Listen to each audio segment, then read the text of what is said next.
नमस्कार साथियों, स्वागत है आप सभी का आपके ही अपने चैनल तैयारी तक पे।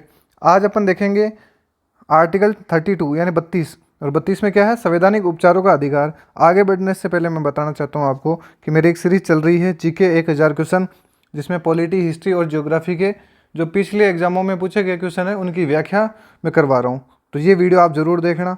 और बात करते हैं अपन आर्टिकल 32 में। तो 32 में क्या है? संवैधानिक उपचारों का अधिकार। इसके तहत सुप्रीम कोर्ट 5 प्रकार के रिट जारी करता है। तो क्या हाई कोर्ट भी रिट जारी कर सकता है? बिल्कुल कर सकता है, लेकिन आर्टिकल अलग है। कौन से आर्टिकल में करता है तो मैं बताऊंगा आगे। और कब रिट जारी नहीं कर सकता और किस कंडीशन में जारी की जा सकती है, किस में नहीं, और किस किस के अलावा कौन कौन जारी नहीं कर सकता, ये अपन लास्ट में देखेंगे। तो मेरे हिसाब से वीडियो आपको बहुत अच्छा लगेगा। तो शुरू करते हैं। अनुच्छेद 32 में क्या बता रखा है कि इस अधिकार के अंतर्गत मौलिक अधिकारों को लागू कराने के लिए कि देखो, हर व्यक्ति को 6 प्रकार के मूल अधिकार प्राप्त है। वो कौन कौन से, जो पिछले मैंने बता दिया किस किस आर्टिकल में कैसे कैसे। तो मूल अधिकारों को लागू कराने के लिए सुप्रीम कोर्ट क्या करता है? 5 प्रकार की रिट जारी करता है। वो 5 प्रकार की कौन कौन सी है वो आगे मैं बताऊंगा, ट्रिक से याद रह जाएगी आपको। तो अपन आगे बढ़ने से पहले देखो, ये 2 पॉइंट आपको ध्यान रखने हैं भाई। दोनों पॉइंट इंपॉर्टेंट है। और अभी राजस्थान पुलिस में ये पूछा भी है कि हाईकोर्ट किस अनुच्छेद के तहत रिट जारी कर सकता है। तो देखो, सुप्रीम कोर्ट तो रिट जारी कर सकता है आर्टिकल 32 के तहत, और हाई कोर्ट जारी कर सकता है, वो कर सकता है 226 के तहत। अब बात करें सुप्रीम कोर्ट की, तो सुप्रीम कोर्ट कितने प्रकार की रिट जारी कर सकता है? 5 प्रकार की। और हाई कोर्ट कितने प्रकार की रिट जारी कर सकता है? वो 6 प्रकार की। 6 कौन सी है मैं आगे बताऊंगा, वीडियो पूरा देखना पड़ेगा भाई। तो ये लास्ट में बताऊंगा 6 कौन सी है। 5 तो कॉमन है, एक अलग जारी करता है, और वो भी मैं ट्रिक से बताऊंगा तो पूरी अच्छे से याद हो जाएगी। चलो आगे देखते हैं कि 5 प्रकार की रिट कौन कौन सी है जो सुप्रीम कोर्ट जारी करता है। पहले तो अपन सुप्रीम कोर्ट वाली देख लेते हैं। सुप्रीम कोर्ट की रिटें कितने प्रकार की है? 5 प्रकार की। 5 कौन सी है भाई? तो मैंने बता रखा आप लोगों को, आपको बस इतना सा ध्यान रखना है, बापू पीसा दे, बापू पीसा दे, बस इतना कर देना आप। तो ऐसे लिख दो भाई, बापू पीसा दे। तो बी का मतलब तो होता है बंदी प्रत्यक्षीकरण, ए का मतलब होता है अधिकार प्रच्छा, पी का मतलब होता है परमादेश, यू का मतलब होता है उत्प्रेक्षण, और पीसा का मतलब होता है प्रतिषेध। बस इतना सा ध्यान रखना, पीसा का होता है प्रतिषेध। अरे क्या बात है भाई, लोगों याद हो जाएंगे ये। बापू पीसा दे। और ऐसे एनी टाइम पैसे मत मांग लेना, दिन दूध दे देगा बापू, ये भी ध्यान रखना। बात करते हैं बंदी प्रत्यक्षीकरण की। भाई साहब, इसका मतलब होता है इंग्लिश में हॉबीज कॉर्पस। आप इसको ऐसे भी लिख सकते हो। कैसे लिख सकते हो भाई? तो आप इसको ऐसे भी लिख सकते हो, हॉबीज कॉर्पस, हॉबीज कॉर्पस, ये होगी। इसका मतलब होता है व्यक्ति को हाजिर करना या व्यक्ति को प्रस्तुत करना। लिखो रे मेरे लाडलों, व्यक्ति को प्रस्तुत करना, व्यक्ति को प्रस्तुत करना किस रीट के अंतर्गत है? बंदी प्रत्यक्षीकरण, बंद करके ले आना। अब देखो, ये जो पॉइंट है ना, यहाँ से ध्यान रखना, ये तो सभी याद रख लेंगे कौन सी रीट है क्या है ना। तो ये बात करते हैं, ये उस व्यक्ति की प्रार्थना पर जारी की जाती है जो ये समझता है कि उसे अवैध रूप से बंदी बनाया गया। जैसे आपको फील आ जाए कि आपने किसी, मान लो आपको पुलिस वाले ने किसी भी प्रकार की रंजिश से आपको उठा लिया, जेल में डाल दिया, बंद कर दिया, तो आपका वकील क्या करेगा? ये हॉबीज कॉर्पस रेट लगवाएगा, और वहाँ से फिर आप पूछ सकते हो। कोर्ट पूछेगा पुलिस वालों से कि बताओ रे, आपने इनको अवैध रूप से बंदी क्यों बनाया है? तो ये आपको, जब भी आपको फील होए कि आपको अवैध रूप से बंदी बनाया गया, तो आप ये कर सकते हो। लेकिन किस कंडीशन में आपको बंद कर किया जा सकता है, ये आगे देखो भाई। तो देखो, यह अधिनियम राष्ट्रीय हित में समाज और देश विरोधी तत्वों के विरुद्ध प्रयुक्त होता है। बेवजह धरना देने लग जाओ और भी कुछ आप देश विरोधी काम करने लग जाओ, तो आपको फिर पकड़ के बंद किया जा सकता है। तो फिर आप अपने वकील को मत लेके जाना कि मेरे को क्यों बंद किया। तो कोर्ट या पुलिस वाले बोलेंगे या एसएचओ साहब बोलेंगे कि इन्होंने देश विरोधी काम किया, इसलिए हमने इनको बिठा दिया है। तो ये ध्यान रखना, इस कंडीशन में नहीं होनी चाहिए। फिर देखो, इसमें एक ये चीज़ है कि बंदी बनाते समय उसे बंदी बनाने का कारण बताना आवश्यक होगा। जब भी आपको कोई बंदी बनाए तो आप पूछ सकते हो कि आप मुझे किस जुर्म में बंदी कर रहे हो भाई, ये आपका अधिकार है। तो आप इस रीट का ये देता है फायदा। तो आप समझ सकते हो बंदी प्रत्यक्षीकरण कौन कौन सी है। आपको कोई भी अवैध रूप से बंदी बनाए तो आप पूछ सकते हो, बंदी बनाने का कारण पूछ सकते हो, और आपको राष्ट्रीय हित में समाज और देश विरोधी तत्वों के विरुद्ध अगर आप काम करें तो आपको बंदी बनाया जा सकता है। तो मेरे हिसाब से बंदी प्रत्यक्षीकरण या हॉबीज कॉर्पस समझ में आ गई होगी। चलो अगली देखते अपन, सारी समझ में आ जाएगी आपको बहुत अच्छे से भाई साहब। आगे करते हैं अपन बात अधिकार परीक्षा। कौन सी रीट है? अधिकार परीक्षा। जब कोई व्यक्ति ऐसे पदाधिकारी के रूप में कार्य करने लगता है जिसके रूप में कार्य करने का उसे वैधानिक अधिकार नहीं है, मतलब हो तो कोई और, बिना मतलब पटवारी बनगा जा रहे तो थाने फिर था के खिलाफ रिट जारी कर सके, हो तो थर्ड ग्रेड और काम ग्राम सेवक की कुर्सी पर जाके बैठ गए तो फिर आपके खिलाफ, मतलब ये बोल रहा, मैं नहीं बोल रही है, जब कोई व्यक्ति ऐसे पदाधिकारी के रूप में कार्य करने लगता है जिसके रूप में कार्य करने का उसे वैधानिक नहीं है, अधिकार ही नहीं कानूनी रूप से, तो आप नहीं कर सकते। अगर करोगे तो फिर ये रिट जारी हो जाएगी। तो फिर आगे देखते हैं। तो न्यायालय अधिकार परीक्षा के आदेश के द्वारा उस व्यक्ति से पूछता है कि वह किस अधिकार से कार्य कर रहा है। जब तक वह इस बात का संतोषजनक जवाब नहीं देता है तब तक वह कार्य नहीं कर सकता। ऐसे नहीं मेरे दोस्त का पेट दुख रहा है, मैं आके बैठ कर काम कर रहा हूँ, मत कर देना भाई लोग, नौकरी चली जाएगी। तो ऐसा काम नहीं करना है। तो ये रिट देती है अधिकार परीक्षा, ढंग से पढ़ लेना है। आजकल ऐसा नहीं है कौन सी रिट क्या है, अंदर की चीज़ें पूछी जाती है कि कोई भी पदाधिकारी जो ग्राम सेवक है, पटवारी का काम कर रहा है, तो उसके खिलाफ कौन सी रिट जारी की जाती है? तो आप बताओगे अधिकार परीक्षा, मतलब ये दूसरे का अधिकार छीन रहा है, बस सीधे से कॉमन सेंस की बात ही है। तो मेरे हिसाब से ये लाइनें भी समझ में आ गई होगी। देखो 5-5 लाइनें दिख रही है, डरना नहीं है, आपको अपनी लैंग्वेज में याद करनी है और ये हो भी जाती है। और मेरा थोड़ा पॉलिटी पढ़ाने का तरीका ही वो अलग है, मैं अलग तरीके से पढ़ाता हूँ। और ये मेरी बात ऑफलाइन जो मेरे से पढ़ रहे हैं वो स्टूडेंट भली बात ही जानते हैं कि मैं मज़े मज़े में पढ़ा देता हूँ पॉलिटी, इसलिए पॉलिटी हार्ड भी नहीं लगती, नहीं तो पॉलिटी बहुत हार्ड है। और मेरी जो पॉलिटी पढ़ाई हुई है वो चाहे आप आईएएस का दो, चाहे आरएस का दो, चाहे और कोई सा एग्ज़ाम दो, और सीमित, ऐसे नहीं कि भर भर के मैंने लिखा है, नहीं लिखा था मैं। तो आपको समझ में आ जाएगी रेगुलर जुड़ोगे तो, नहीं फिर आप जहाँ कर रहे हो और मैं मेरा कर रहा हूँ। बात करते हैं परमादेश की। परमादेश कौन सी है भाई?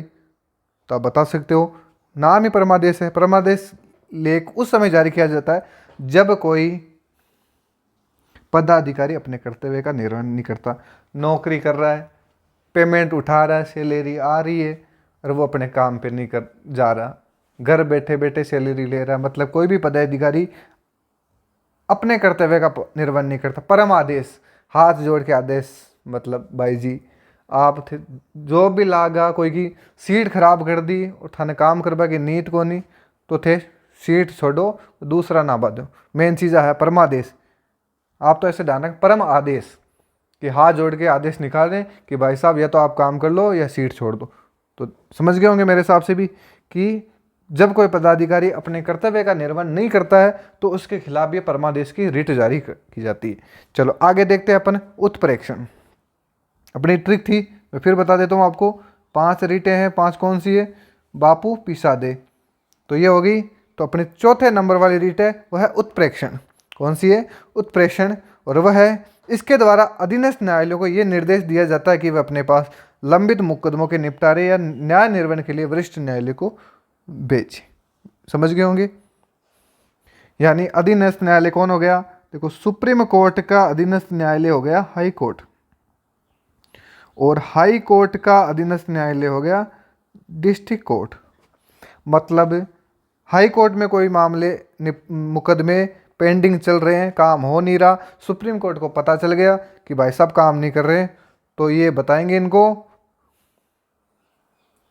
कि आप इनका काम कर दो, नहीं आप हमारे को भेज दो ऊपर, हम निपटारा कर देंगे। सेम यही बात है कि जिला न्यायालय काम नहीं कर रहे हैं, उनके पास मुकदमे पेंडिंग पड़े हैं, तो जो सीनियर है वो अधीनस्थ न्यायालय से मांग कर सकता है कि आप जो भी आपके पास लंबित मामले हैं आप उनको ऊपर भेज दो, वरिष्ठ न्यायालय को भेज दो। तो मेरे हिसाब से उत्प्रेक्षण वाली रीट भी समझ में आ गई होगी। अब बात करते हैं प्रतिषेध, जो है अंतिम, जिसे निषेधाधिकार भी बोला जाता है, जिसे निषेधाधिकार भी बोला जाता है, ऐसे लिख लो।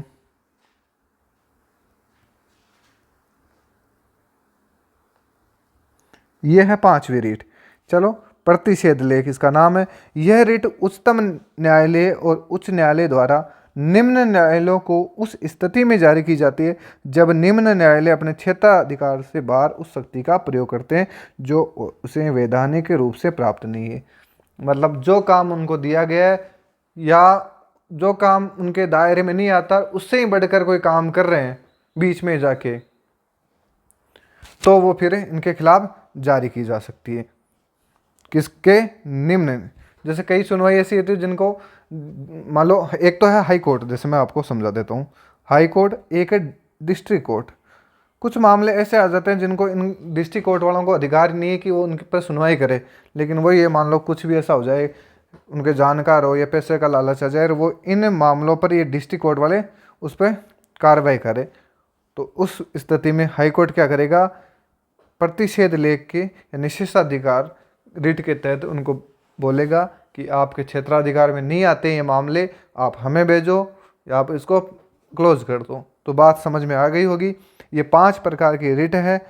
चलो ये हो गया। अब मैं आपको बताता हूँ कि कौन जारी कब की जाती है, किसके द्वारा की जाती है और कब जारी की जा सकती है। तो एक चीज़ ध्यान रखना, नोट नंबर 1 डालो भाई, नोट नंबर 1, जैसा भी हो आपके पास, 2000 वाला तो होगा नहीं।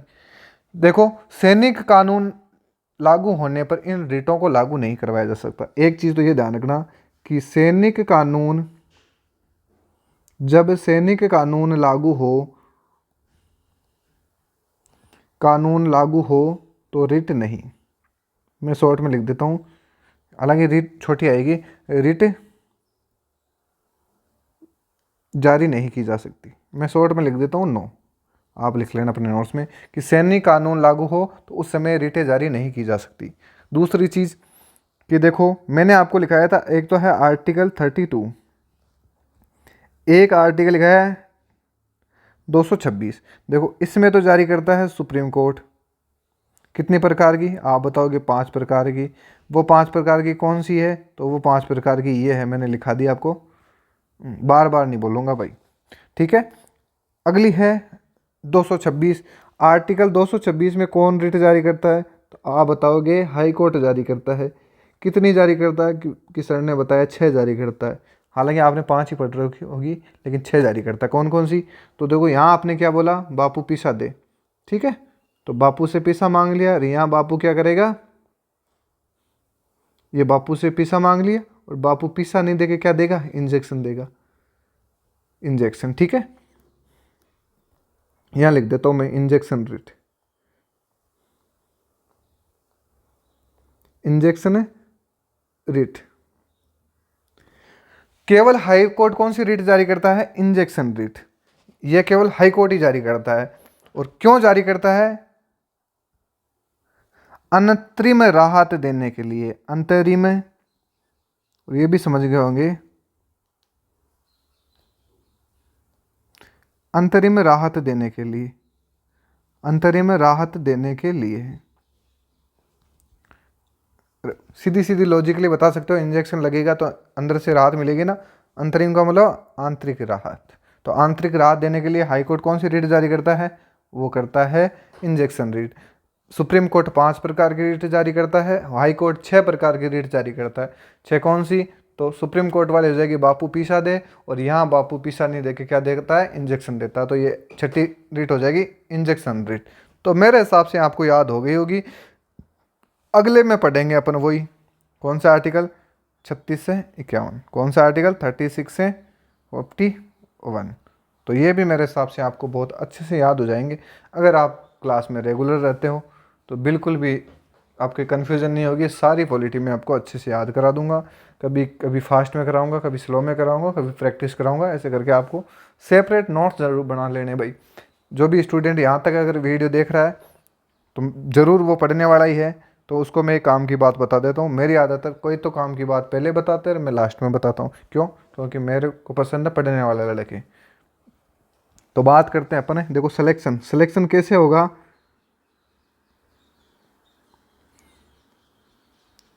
सिलेक्शन होगा आपका, यानी हिंदी में लिख दे दो, चलो चयन।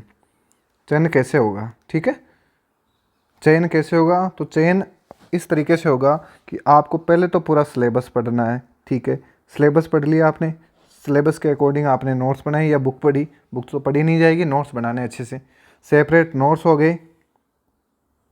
नोट्स के बाद टॉपिक है, जैसे पहला टॉपिक आपने पढ़ा अच्छे से रीडिंग करो, फिर उसी टॉपिक के ऑब्जेक्टिव लगाओ, लगा दिया ऑब्जेक्टिव। चलो ये हो गया फर्स्ट रिवीजन, रिवीजन फर्स्ट, ये होते हुए चले गए। अगली बार सेकंड रिवीजन में रिवीजन 2 सेम प्रोसीजर ये करना है, लेकिन टॉपिक की संख्या बढ़ानी है। जैसे आप यहाँ 5 पेज पढ़ रहे थे तो यहाँ आपको 10 पेज पढ़ने हैं, ठीक है, स्पीड बढ़ जाएगी। और कैसे पढ़ोगे, दूसरे रिवीजन में आपको ये करना है कि पहले दिन में आपने 4 पेज पढ़े, अगले दिन में 4 पेज पढ़ो, उससे पहले एक बार इन 4 पेज को रिवाइज कर लेना फास्ट में, फिर ये पढ़ लिया। तीसरे दिन 4 पढ़ो, उससे पहले इन 2 8 को अच्छे से पढ़ लेना है। ऐसे ऐसे चलते हुए जब भी आप 40% से अधिक चलो तो फिर पीछे वाले छोड़ते रहना। शुरुआत का 10% छोड़ दिया, 10 आगे बढ़ो, 10 छोड़ते जाओ। इस हिसाब से 4-5 बार रिवीजन करोगे। 1 या 2 बार तो आपको ऐसे फील होगा कि आपको कुछ भी याद नहीं है, नहीं आपको ज़्यादा याद करना है, आपको रीडिंग करनी है और फिर माइंड में बिठाना है, हल्का हल्का याद रखो। क्वेश्चंस जैसे ही लगाओगे तो आपको याद आ जाएगा। तो मैं आपको एक क्वेश्चन पूछता हूँ, जैसे बहुत ही आसान क्वेश्चन है कि सुप्रीम कोर्ट कितने प्रकार की रिट जारी करता है? तो आपको ऑप्शन मिलेंगे 5 प्रकार की, 4 प्रकार की, 3 प्रकार की, 6 प्रकार की। आप क्या बोलोगे कि 5 प्रकार की। पढ़ा है ना आप लोगों ने, 5 प्रकार की। 5 कौन सी तो आप बता दोगे। फिर आपको जैसे याद हो जाए तो ये कि अवैध जब बंदी बनाया जाता है तो ये करी जाती है, अगर अधिकारी काम नहीं करता तो ये करी जाती है, दूसरे के जैसे काम करा तो ये भेजी जाती है, मामले पेंडिंग पड़े तो ये भेजी जाती है, और वो अगर न्यायालय या अधीनस्थ न्यायालय अपने क्षेत्राधिकार से बाहर रह के काम कर रहे हैं तो ये भेजी जाती है। तो इनको यहीं रिवाइज करो आप। जैसे ऑब्जेक्टिव क्वेश्चन पढ़ रहे हो तो वहाँ उनका रिवाइज करो। फिर आपको ऑप्शन में मिलेगा 4 और 3, तो आप ऐसे कर सकते हो कि चौथे नंबर पे कौन सी थी, ये थी, तीसरे नंबर पे ये थी, 6 पे क्या है तो आप बताओगे 6 में तो हाईकोर्ट 6 प्रकार की रिट जारी करता है। ऐसे ऑप्शन से ही खेलो तो आपको जीके इतना गजब हो जाएगा भाई, बहुत अच्छे से। बाकी और अपन बातें करते रहेंगे, वीडियो बहुत लंबा हो जाएगा। मिलते हैं अगले वीडियो में, जब तक के लिए जय हिंद, जय भारत, बेस्ट ऑफ लक। बहुत अच्छे से पढ़ाई करो और जल्दी से नौकरी लग जाओ।